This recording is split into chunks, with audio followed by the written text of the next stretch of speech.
À présent, j'ai le plaisir d'inviter notre directeur de la rédaction, Monsieur Michel Thomas, à prendre la parole. Michel.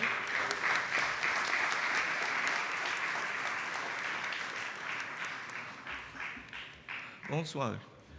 D'abord, je voudrais vous remercier à vous tous pour votre présence. Je voudrais remercier mon collègue Michel Hadji-Georges, qui est co-directeur de la rédaction.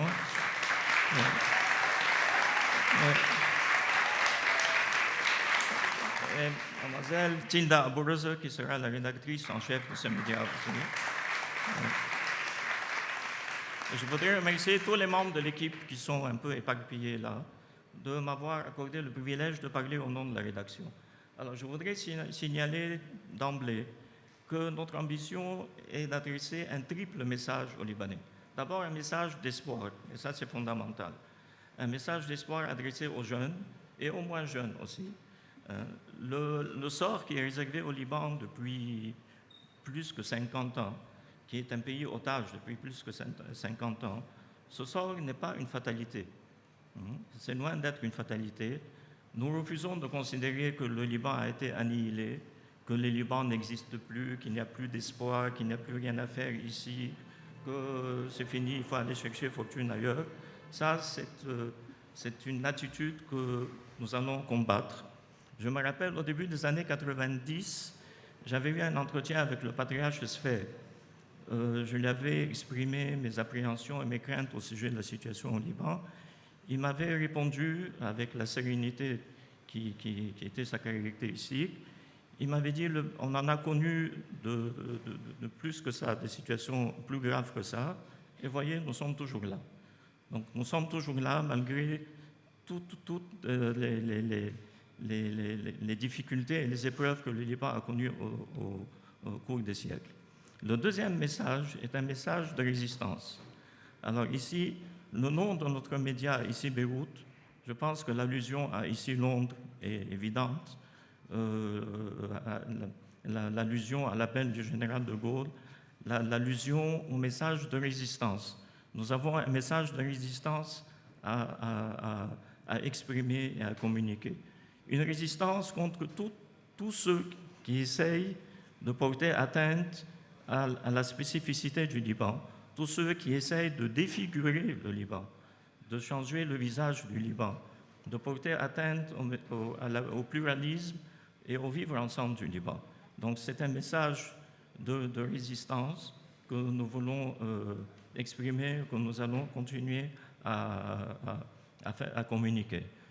Le troisième message est un message de combat, parce que la résistance, c'est une condition nécessaire, mais pas suffisante. Il faut mener un combat. Et ce combat, nous allons le mener d'une façon évidemment pacifique. Nous voulons mener une résistance culturelle, pacifique et médiatique, en disant les choses comme elles sont, en appelant un chat, en posant les problèmes d'une façon claire, nette, transparente, sans attitude en demi-teinte, sans atermoiement, sans louvoiement, en posant le problème tel qu'il est. Le problème étant justement qu'au Liban, il y a un grave problème de souveraineté. Et là, notre ligne éditoriale est une ligne souverainiste. Nous sommes attachés à la souveraineté du Liban. Alors je sais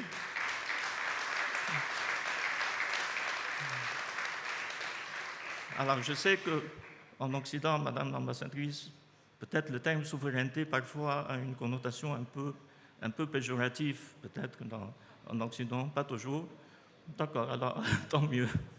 Donc nous avons, pour nous, notre ligne éditoriale est souverainiste par définition. Nous sommes attachés à la neutralité du Liban. Alors une neutralité active et positive, comme nous soulignait le patriarche Rai, dont nous diffusons aujourd'hui une interview à ici Beyrouth. Le Liban, comme je disais tout à l'heure, ça fait 50 ans qu'il est otage des conflits et des guerres de la région. Ça fait 50 ans que les Libanais sont plus palestiniens que les Palestiniens, qu'ils sont plus syriens que les Syriens, qu'ils sont plus israéliens que les Israéliens, et maintenant qu'ils sont plus iraniens que les Iraniens. Je pense que ça suffit.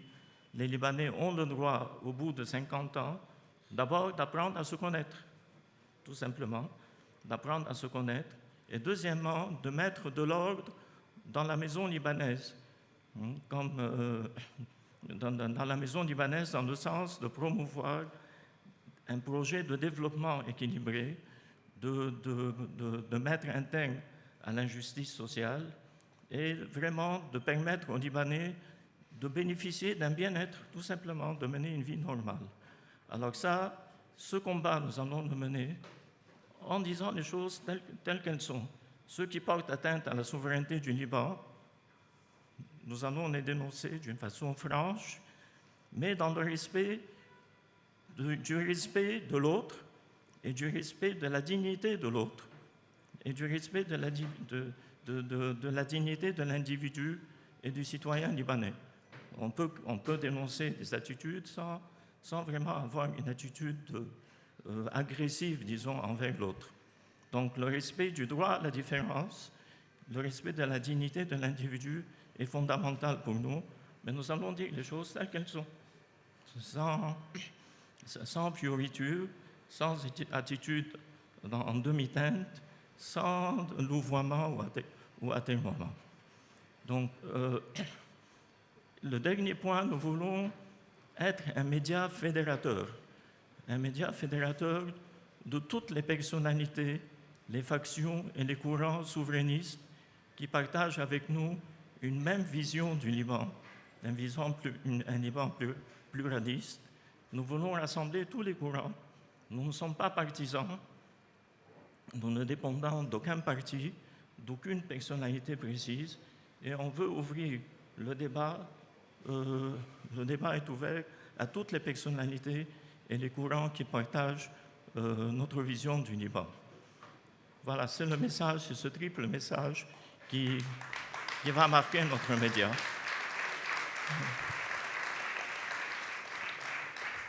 Une dernière chose, nous ne nous plaçons pas du tout dans une optique de rivalité avec quiconque.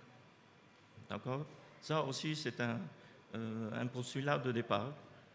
Comme m'a dit maintenant Madame l'ambassadrice, il y a de la place pour tout le monde. L'espace francophone, surtout dans le domaine numérique, est illimité. Il y a de la place pour tout le monde. Alors, on pourrait peut-être adopter des positions beaucoup plus tranchées, beaucoup plus claires, mais voilà, ce sera notre mission et le défi que nous voulons relever. Alors, je vous remercie encore une fois pour votre présence et nous comptons sur votre appui et votre soutien. Merci.